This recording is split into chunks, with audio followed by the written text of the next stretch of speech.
अधिक महत्वपूर्ण क्या है, जीवन या जो जीवन में पाया, यात्रा या यात्रा पूर्ण करने के बाद पाया गया लक्ष्य, कर्म या उसके फल? बहुत ही महत्वपूर्ण परंतु विकट प्रश्न है ना। परंतु तनिक धीरज से सोचेंगे तो इसका उत्तर अधिक कठिन नहीं है। यदि जीवन यात्रा है तो उसका लक्ष्य क्या होना चाहिए? स्वयं सोचिए। मान, संतान, धन? नहीं ना।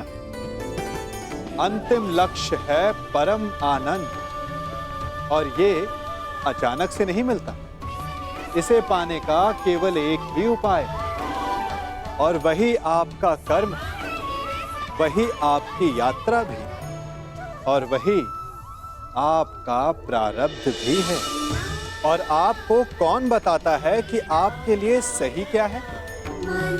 वो है आपका मन, जो मस्तिष्क की भांति हानि और लाभ नहीं सोचता, जो आपको ये बताता है कि शुभ किसमें, संसार का कल्याण किसमें, आनंद किसमें। यदि आपका मन संयमित है तो वो आपका सबसे महत्वपूर्ण मार्गदर्शक है, जो आपकी यात्रा, आपका लक्ष्य, आपके कर्म और उसके फलों को सबको शुभ बना सकता है। धर्म की बात करते हैं तो एक पति धर्म भी होता है, एक पुत्र धर्म भी होता है। यदि कर्तव्य की बात करते हैं ना, तो अपने परिवार और पुत्र के लिए भी मनुष्य का कर्तव्य होता है। और यदि समाज की बात करते हैं तो ये मत भूलिए कि समाज परिवारों से मिलकर बनता है। आप जिसे परमार्थ कह रहे हैं वो आपका परम स्वार्थ है, और कदाचित मेरा स्वार्थ मेरा परमार्थ। आप अपना धर्म निभाइए और मैं अपने संबंध निभाता हूं।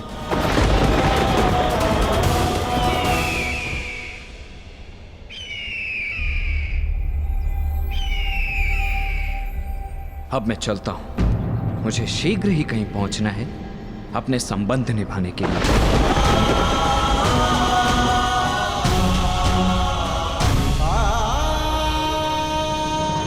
नहीं मामाश्री, मैं कह चुका हूं, लक्ष्मणा विराटनगर नहीं जाएगी, बस। अपनी शत्रुता के कारण अपनी बच्ची का मन तोड़ना कहाँ का न्याय है दुर्योधन? हमारी बच्ची लक्ष्मणा को हमारे साथ ले जाना उचित होगा दुर्योधन। अरे कदाचित आप भूल रहे हैं मामाश्री कि विराटनगर हमारा मित्र नहीं शत्रु राज्य है। कोई अनहोनी हो गई तो, युद्ध छिड़ गया तो? मैं कुछ नहीं भूला हूं दुर्योधन, परंतु समझो बात को, ये निमंत्रण युद्ध का नहीं, विवाह समारोह का निमंत्रण है। उस अभिमन्यु का विवाह समारोह है। और दुर्योधन, हमारी नई पीढ़ी का पहला विवाह है, उसमें हमारी बच्ची को ले जाना अनुचित नहीं है। अरे मामाश्री, क्षमा कीजिए मुझे, परंतु ये मुझे स्वीकार नहीं है। मैं अपनी पुत्री को संकट में नहीं डालूंगा, बस। दुर्योधन, देखो, ये मत भूलो कि ये आमंत्रण पांडवों की ओर से आया है, अर्थात पांडव शांति बनाए रखने के लिए कुछ भी कर सकते हैं, कुछ भी, जिससे किसी पर भी कोई भी संकट आए। मामाश्री बस, अब मुझे और कुछ नहीं सुनना है। ठीक है, जैसा तुम उचित समझो। रुकिए मामाश्री, क्या चल रहा है आपके मस्तिष्क में?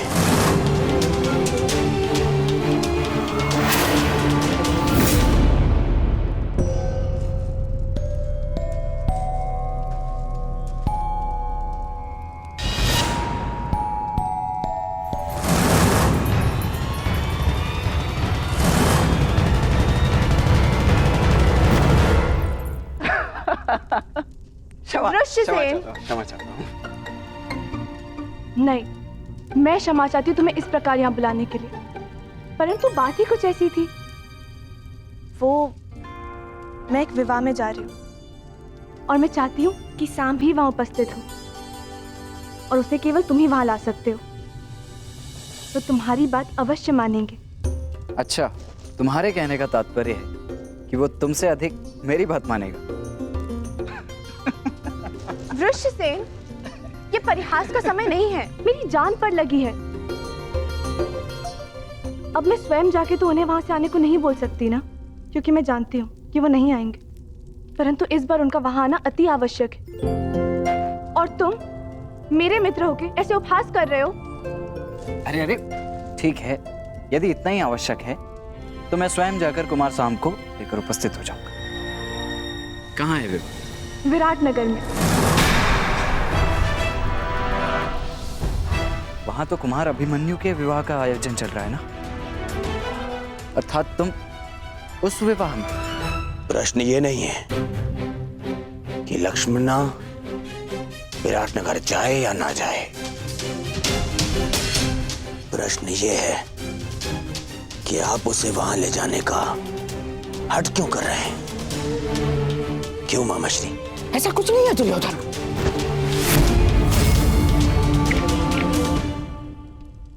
जितना मैं आपको जानता हूं मामाश्री, आप अकारण मेरा मन बदलने के लिए मुझे बातें नहीं करते हैं। कुछ तो योजना आपके अंतर मन में है मामाश्री। अब भला मेरे मन में क्या योजना हो सकती है? मैं ये जो कुछ भी कर रहा हूँ अपनी बच्ची लक्ष्मणा की प्रसन्नता के लिए कर रहा हूँ, और कोई योजना नहीं है इसमें। बेहतर होगा कि ना हो मामाश्री, क्योंकि यदि ये कोई आपकी योजना है जिसमें आपने मेरी पुत्री का उपयोग करना चाहा, तो मैं आपको क्षमा नहीं करूंगा मामाश्री। ये क्या क्या कह रहे हो दुर्योधन? मैं अपनी बच्ची लक्ष्मणा को लेकर छल करूंगा? आपके लिए कुछ भी असंभव नहीं है मामाश्री, परंतु सावधान करता हूँ, क्योंकि यदि मेरी पुत्री पर जरा सी भी आँच आई तो आप मेरी प्रतिक्रिया सहन नहीं कर पाएंगे, समझे? दुर्योधन, ये क्या हो गया है तुम्हें? तो बताइए, आप लक्ष्मणा को विराटनगर ले जाने में दबाव क्यों बना रहे? मामाश्री, आपका यह मौन मेरे मन के संदेह की अग्नि को और भड़का रहा है। बोलिए, अन्यथा मैं अपना संयम तोड़ बैठूंगा। बोलिए।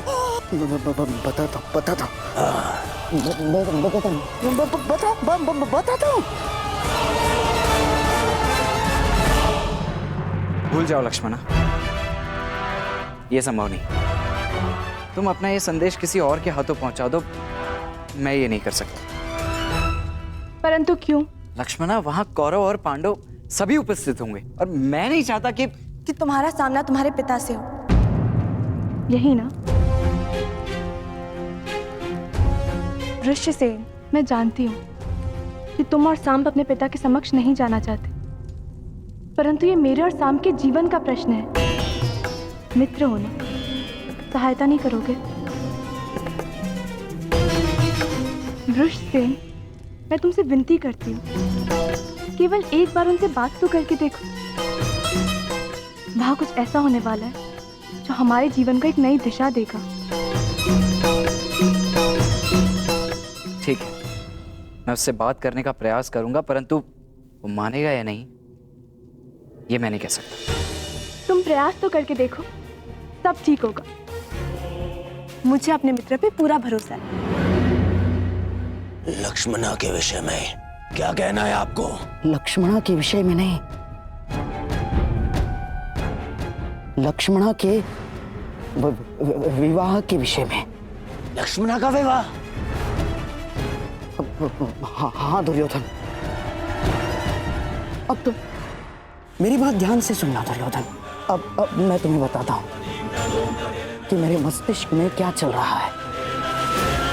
हाँ।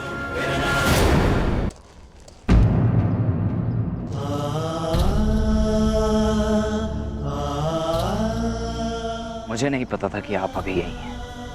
मैं जानता हूं तुम मुझसे रुष्ट हो पुत्र।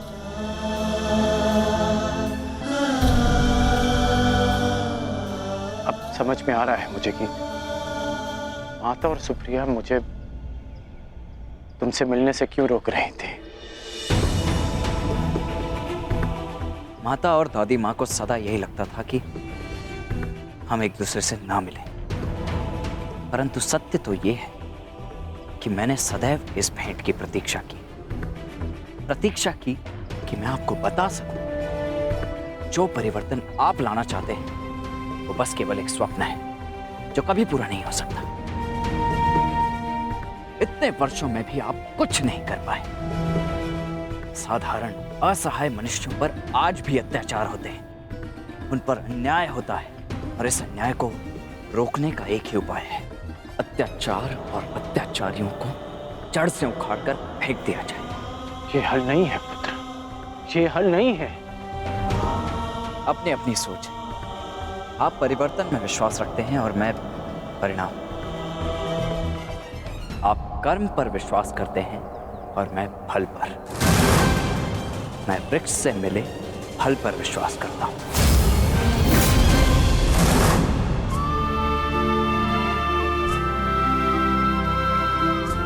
मैं जानता हूं कि तुम्हारे भीतर मेरे लिए बहुत कड़वाहट होगी,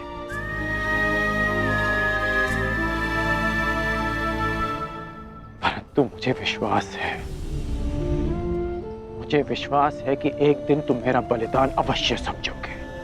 मैं उस समय की प्रतीक्षा करूंगा।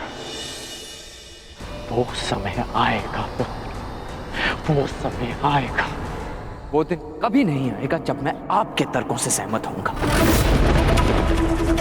आपने अपना मार्ग चुना और मैं अपने चुने मार्ग पर चलूंगा।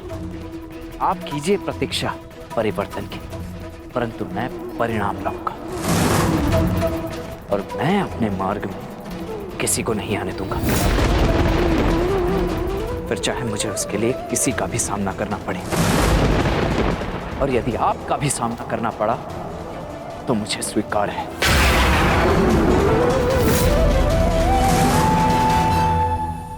आपने अपना तर्क सामने रख दिया और मैंने अपना पक्ष आपको समझा दिया। अब ये अंतिम अवसर है जब हम मिल रहे हैं। ईश्वर से प्रार्थना है कि अब जब कभी भी हम एक दूसरे के सामने आए तो एक दूसरे के विपक्ष में ना हो, क्योंकि यदि ऐसा हुआ तो हम दोनों में से कोई एक ही जीवित बचेगा।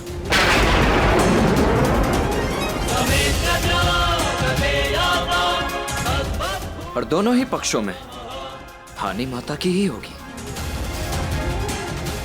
रोना उन्हें ही पड़ेगा। इसलिए प्रार्थना है कि आगे से मेरे मार्ग में ना आए।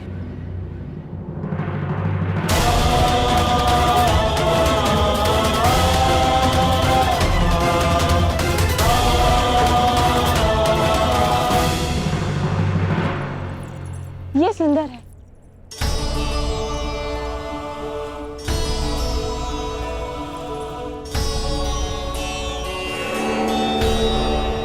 अति सुंदर पुत्री, वस्त्र चयन में बहुत ही प्रवीण हो गए हो लक्ष्मणा। एकांत। नहीं नहीं मामाश्री, प्रवीण तो आप हैं मनाने में। हैं?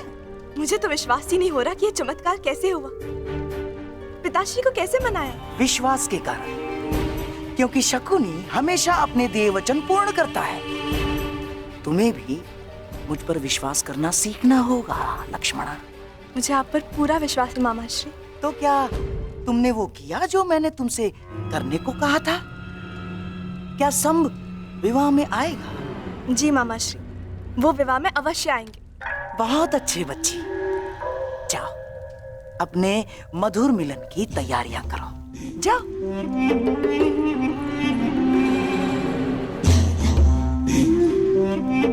और मैं कृष्ण की पहली बार पराजय की कड़वी मुद्रा देखने की तैयारी करता हूं।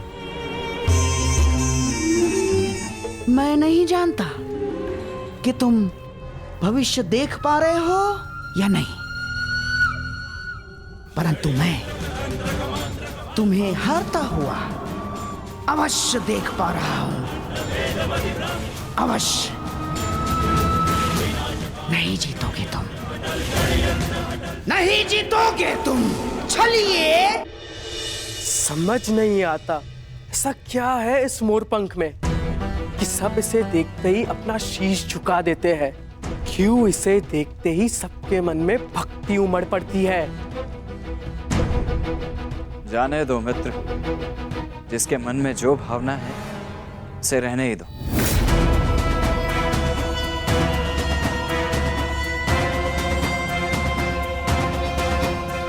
परंतु मुझे ये भक्ति नहीं लगती, ये भय है, भय जो इस मुकुटधारी के पाखंड से उपजा है। लोग इससे प्रसन्न इसीलिए है क्योंकि वो उन्हें मनचाहा देते हैं। कम से कम वो ये कार्य तो उचित ही करते हैं मित्र। परायों को महत्व देते हैं, अपनों को नहीं।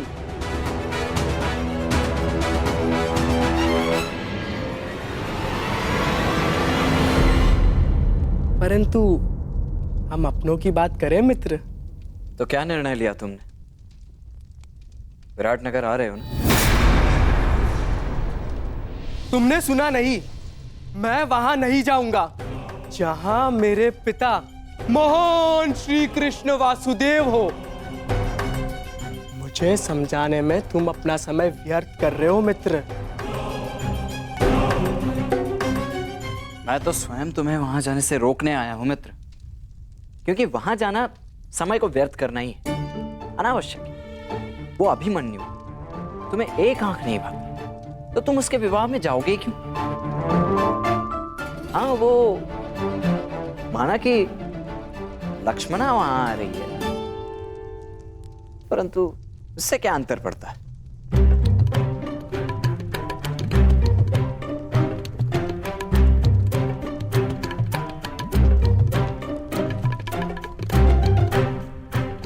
वहां आ रही है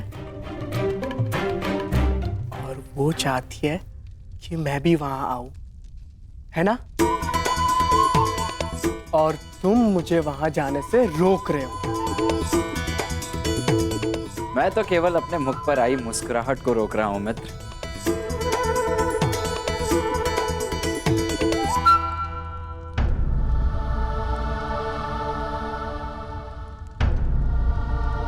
काकाश्री, प्रणिपात। प्रणिपात। तो हम कल प्रातः यहाँ से प्रस्थान करेंगे ना? परंतु अभी सूर्योदय होने में तो समय शेष है। फिर इस समय आप यहाँ? मैं जांच रहा था कि सुरक्षा प्रबंध पर्याप्त है या नहीं, क्योंकि हस्तिनापुर की राजकुमारी पहली बार जो हमारे साथ जा रही है। काकाश्री, आप अंगराज हैं, अंगरक्षक नहीं। आपको ये सब करने की आवश्यकता नहीं। मैं ये सब इसलिए करता हूँ क्योंकि ये युवराज और आपकी सुरक्षा के लिए आवश्यक है। मेरे लिए मेरा वहां जाना आवश्यक नहीं है, परंतु किसी और के लिए मेरा वहां उपस्थित होना आवश्यक है। मेरी बात मानो मित्र, मत जाओ वहां, भूलो मत, तुम्हारे पिता भी उपस्थित होंगे वहां पर। तुम्हारी मंत्रणा उचित है मित्र, परंतु वहां लक्ष्मणा भी होगी और उसकी इच्छा है कि मैं भी वहां पहुंचूं। इस बार भी उनकी इच्छा नहीं थी कि मैं उनके साथ विराटनगर चलूं। क्योंकि उन्हें आपकी चिंता है। हर पिता के लिए अपनी पुत्री की रक्षा सबसे बड़ी प्राथमिकता होती है। देखो पुत्री, उनके वहां बहुत शत्रु हैं, इसलिए आपको वहां ले जाना सुरक्षित नहीं है।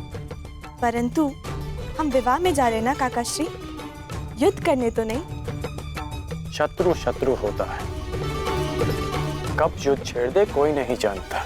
और एक पिता का सबसे बड़ा कर्तव्य अपनी संतान की सुरक्षा होती है। मुझे कोई अंतर नहीं पड़ता कि मेरे पिता मेरे विषय में क्या सोच रहे हैं। तुम्हारा आग्रह टालने के लिए क्षमा चाहता हूँ मित्र, परंतु मैं विराटनगर जाऊंगा लक्ष्मणा से मिलने के लिए, चाहे वहां कुछ भी हो।